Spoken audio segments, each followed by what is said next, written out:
देखिए, कल जो है युद्ध विराम की घोषणा हो गई थी। 5 बजे के आसपास का ये युद्ध विराम था। उसके बाद कई जगह पर सीज फायर का वायलेशन भी देखने को मिला।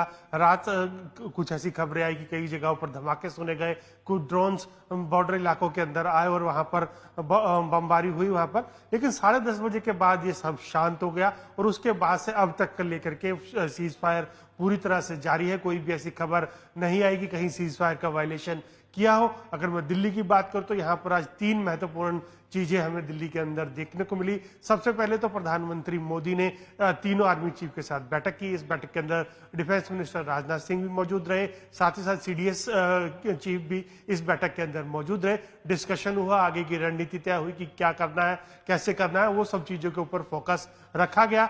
दूसरी सबसे बड़ी बात, इंडियन आर्मी का एक ट्वीट आया जिसमें कहा गया कि हमें जो टास्क दिया गया था उसके अंदर जो भी हमें काम दिया गया था हमने ऑपरेशन सिंदूर के जरिए वो पूरा कर लिया। अभी बहुत सारी अफवाहें हमको लेकर के फैल रही हैं। हम किसी भी अफवाह के ऊपर विश्वास ना करें। समय आने पर हम अपनी सारी इंफॉर्मेशन खुद ही जनता के सामने रखेंगे। और ये भी कहा गया कि जो ऑपरेशन सिंदूर है वो अभी जारी है।